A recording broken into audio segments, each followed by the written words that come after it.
boiled lobster and sliced tomatoes. Could one possibly conceive of a more ideal marriage, Watson? Romeo and Juliet were clearly mismated by comparison. Oh, Watson, aren't you going to join me?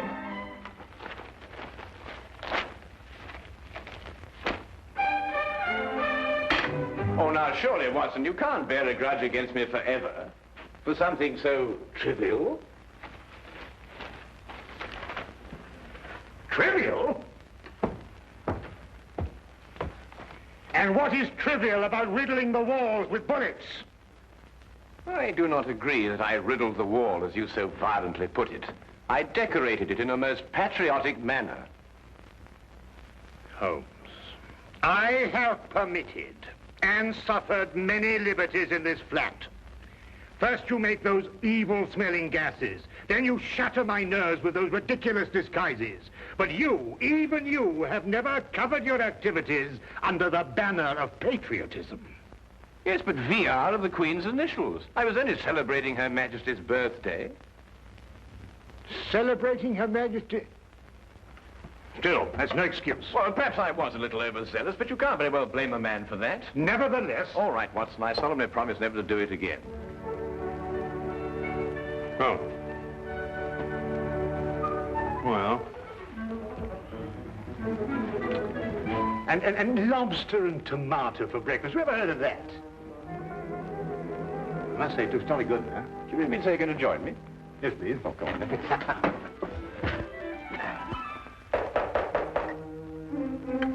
That's strange. I didn't expect her until noon. She must have caught the midnight train. Oh. You'll meet her in a minute. Oh. Now, I wouldn't want her to feel that she was intruding.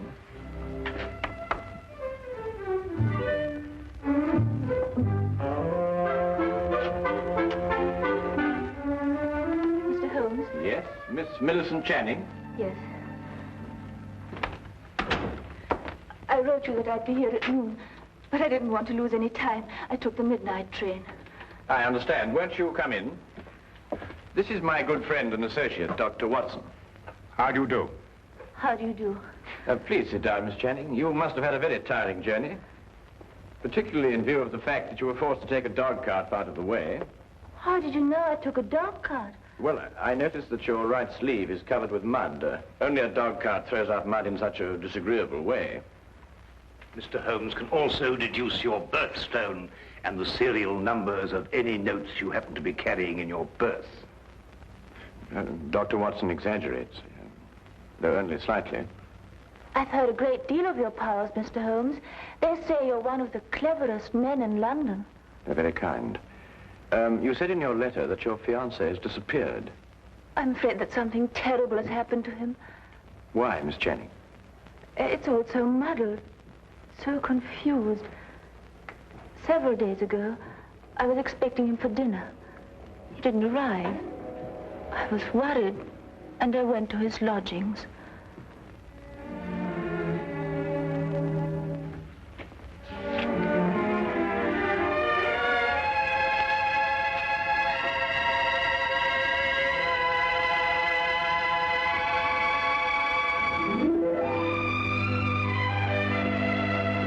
Millicent. They say of Mom it won't come to the mountain. Good heavens, we had a dinner date. At 8 o'clock. Oh, you must forgive me. I've been so deep in this, it completely slipped my mind. Millicent, how would you like to marry a full professor of English history at London University? I'd much rather marry you, John. I mean me. Well, are you serious? You still have 3 years before you can become a professor. It can happen in a month. Next week, perhaps. But how? Well, you know this research work I've been doing on 14th century English history? Yes? Well, I have reason to believe I've made the most amazing, the most fantastic discovery. Oh, tell me. Not until I put my theory to the test. And if I'm right, I can assure you there will be an immediate cheer for me at the university. And more than that, I'll be famous. Oh, but John, this is unfair, keeping me in the dark like this. I promise you it won't be for long. Tomorrow, I go to see Sir Thomas Greystone at Aberdeen to get his cooperation. He won't refuse because my success will bring him fame also. John, You simply must tell me what... Not another word tonight. I'll tell you everything when I come back the day after tomorrow. Remember, good things come to those who wait. But he didn't come back. Not the day he told me. No, the next day. I wired him at Greystone Castle asking him to explain the delay. I received this answer.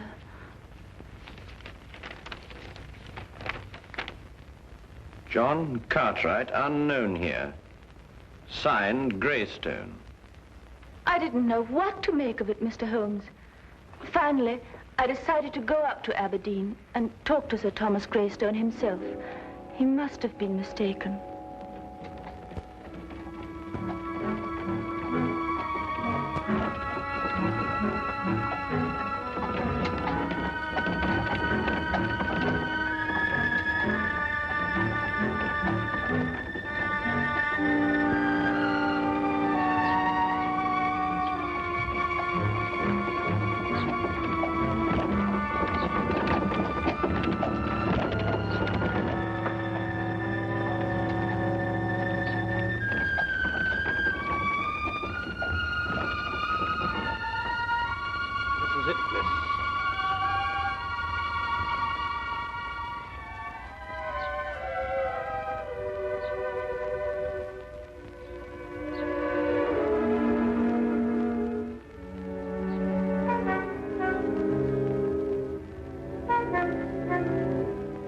Certainly don't envy you, miss. Why? Is something wrong? Let's say something isn't right. Ever since the Greystones came upon hard times, they become a strange, mysterious pair. Hardly anyone ever comes to see them, and those that do don't waste any time there. If I were you, miss, I'd wait until it's light before I went up. I don't have the time to spare. I'm sure I'll be all right. Suit yourself, miss.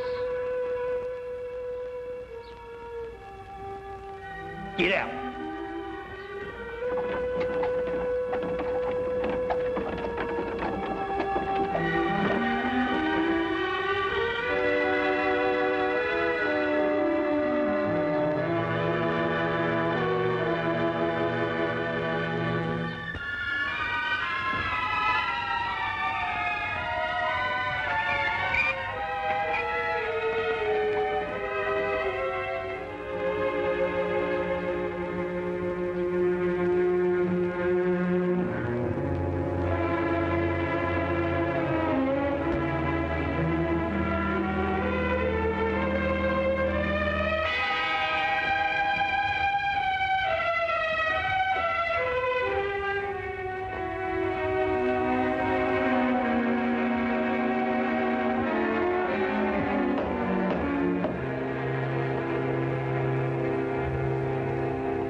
I'd like to see Sir Thomas Greystone, please.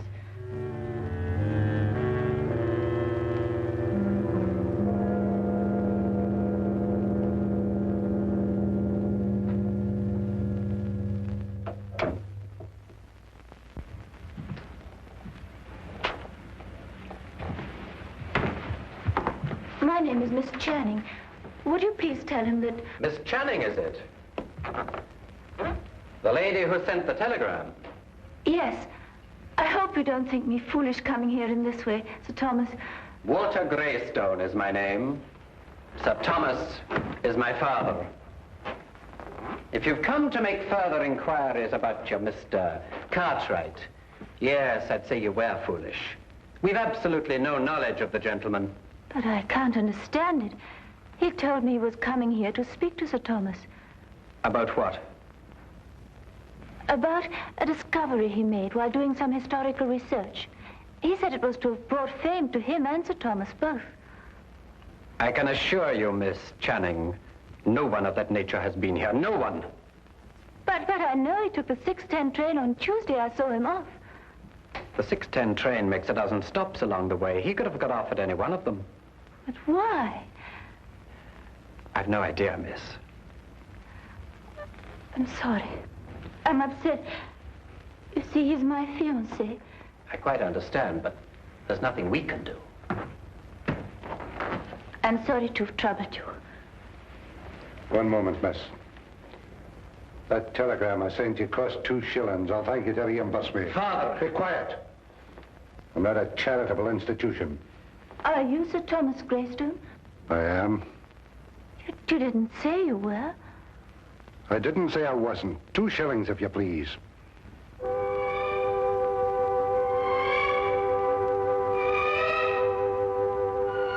you. Good night, to Miss Channing.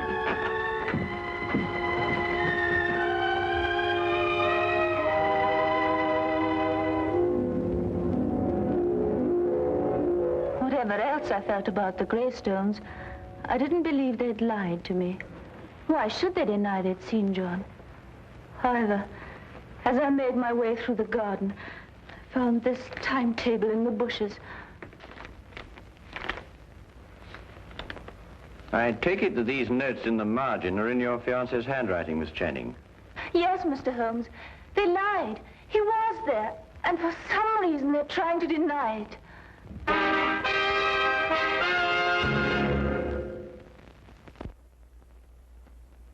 He had evidently asked directions to the castle and jotted them down in the margin. Well, it's perfectly evident the Greystones are lying, but why? Here's somebody offering them a chance of fame, they refuse it. There are other considerations more imperative than fame, Watson. Well, what other considerations, for example? That is our problem. You will help me, Mr. Holmes. I'll do my best, Miss Channing. Oh, Watson, the 14th century contained the reigns of what kings? Wait a minute, 14th century? There were some Henrys, and Richard II, of course. Richard II. He was executed, wasn't he? Yes, at Pontefract Castle, September the 21st, 1300 and... Miss Channing, I would appreciate your taking me to your fiancé's flat. To his flat? But why not to Greystone Castle? Well, I would rather not go there unarmed. Why not? We've both got revolvers. I am referring, Watson, to information that may have led to the disappearance of Miss Channing's fiancé. Come along, Miss Channing.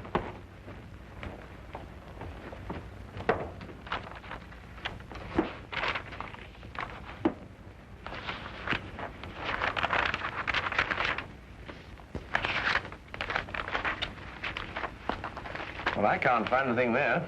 Perhaps you'd have a look, Watson. Oh, thank you, Miss Channing. Thank you.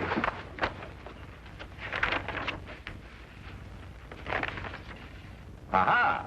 So this is what Cartwright found so exciting. What is it, Holmes? Well, he certainly deserves his professorship if he understood this. Listen. This pledge unto Richard, I, Richard, do make. To return unto Richard, switcher from Richard I take. Let a Richard look on the northern stair, then 6 and 7 is not fair. Press on and through and tune for 10. Beware thou do not linger then. If thou art in and wist ye moot get out, smite eke the lion upon the snout. Meter and rhyme, perfect. Oh, what's it mean? Well, it's simple enough, Watson. Look here, Holmes, sometimes I think you'd say that a trip to the moon on an umbrella is simple. Yeah. Well, analyze it piece by piece. The first part is nothing more than a receipt. A receipt? Certainly. This pledge unto Richard, I, Richard, do make, to return unto Richard such things as I from Richard take. Well, apparently Richard had entrusted his possessions to a loyal friend, and he had received his promise that they be returned. Yes, I see that. The rest of the inscription merely tells him how he may get his possessions back. Hence, let Richard look upon the northern star. A sort of map, so to speak. Quite so. Well, but what's all this got to do with Cartwright's disappearance? Well, in Wilkinson's biography of Richard II, it is mentioned that one of the king's most loyal supporters was Richard Greystone, the original owner of Greystone Castle. Cartwright must have had the idea that Richard had left his possessions with him. So he went up there to prove it? Yes. But that still doesn't answer why John hasn't come back. That answer, Miss Channing, may only be secured at Greystone Castle.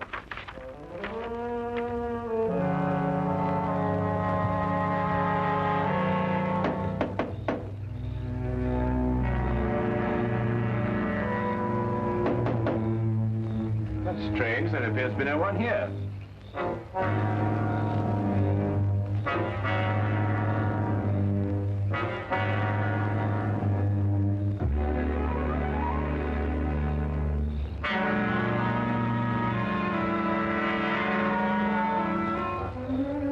I'll go round and let you in. Aye.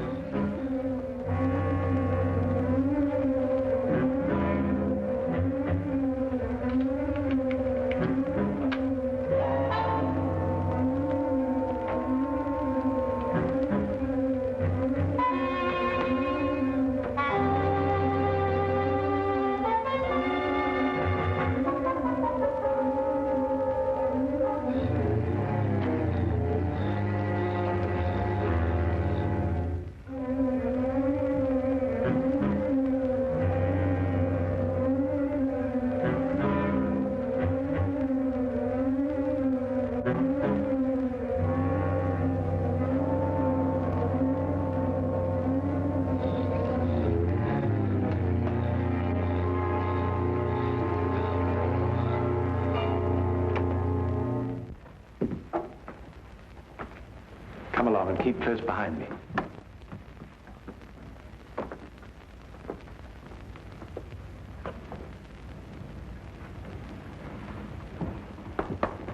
This pledge unto Richard, I, Richard, do make, to return unto Richard, switch from Richard, I take. The lower half appears to have been destroyed by fire. Then there's every chance that King Richard's possessions may not yet have been found. No, they haven't. So you brought help, Miss Channing. Where is he? What have you done with him? He's in safekeeping, in the tower. Since you're here, perhaps you can persuade Mr. Cartwright to tell us the secret of the Greystone inscription. We shall do nothing of the sort. He's got some idea of returning Richard's possessions to the Queen for a birthday present. They're worth a fortune, and they're rightfully mine. They rightfully belong to the crown. We won't argue rights and wrongs. Weigh this well. If you can't persuade Mr. Cartwright to talk, then not one of you will leave this room alive. In that case, I will not hang my fate on another man's decision. I'll lead you to King Richard's possessions myself. Holmes! Why be killed over a museum piece, Watson? Let's re-examine the pledge. This pledge unto Richard, I, Richard, do make, to return unto Richard the such as from Richard I take. We can understand that much without your help. Go on. The meaning is perfectly clear. Whatever treasure may be hidden here belongs to the royal family and to nobody else. Let Richard look on the northern star. Well, that gives us the direction. Does it? One can look at the North Star from any point in this hemisphere. Your ancestor knew that. He said, let Richard look. And he meant this Richard. In other words, the direction may be found by facing north from this very spot. I am now facing due north. Then 6 and 7 is not far. What does that mean? Merely to pace off 13 steps. 1, 2, 3, 4, 5, 6, 7, 8, 9, 10, 11, 12, 13. Press on and through and down for 10. Press...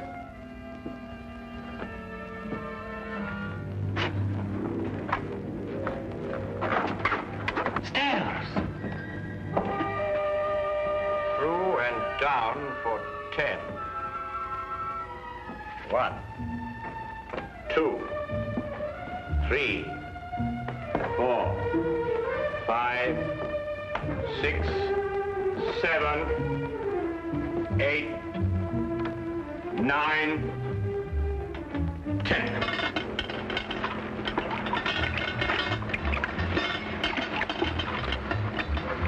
Here it is.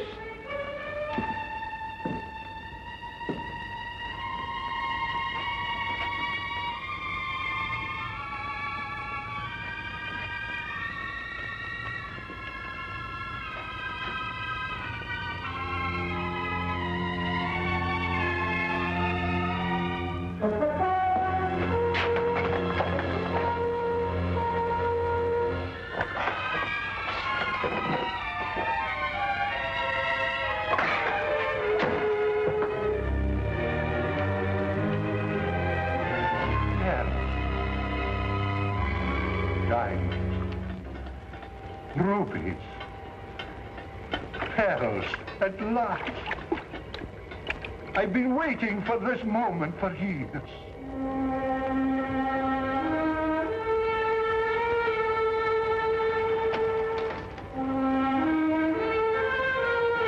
Diamonds.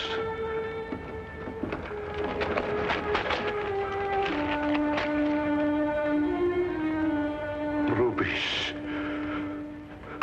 And now, if we may go. I'm afraid I can't let you go. But you promised. You take us for fools, you go straight to the authorities. I plan to enjoy this wealth. I don't see how, with or without us.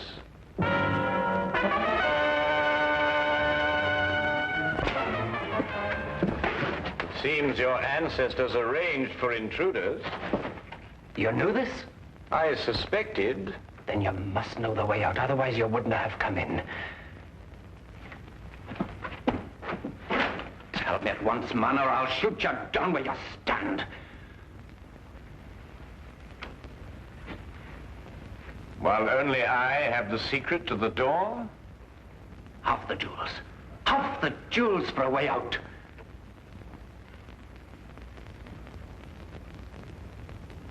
All of them. Show us how to get out, and we'll let you take them all.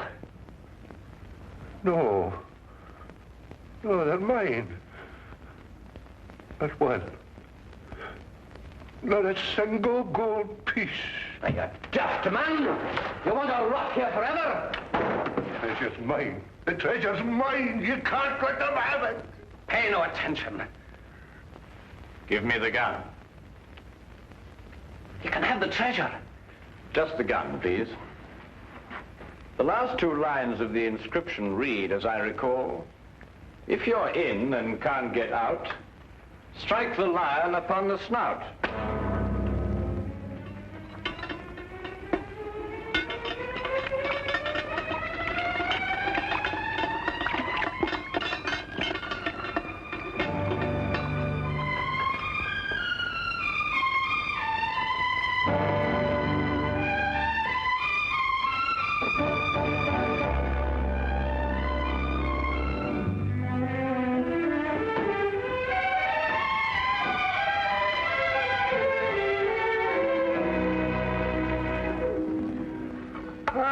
Everything couldn't be better. The Greystones are in prison, the Cartwrights are together again, and you and I are feasting on cold lobster and tomatoes. Well, I have a sense of well-being. Haven't you the slightest twinge of conscience, Watson? Conscience? No, why? Well, I noticed the gold piece on your watch chain. You filched it from the treasure room. Filched it? Certainly not. I made an application for it from the ministry. Oh, did you? Oh, that was very enterprising of you, Watson. Why don't you do the same thing, Holmes? After all, don't you want a souvenir? I have one. Oh, that.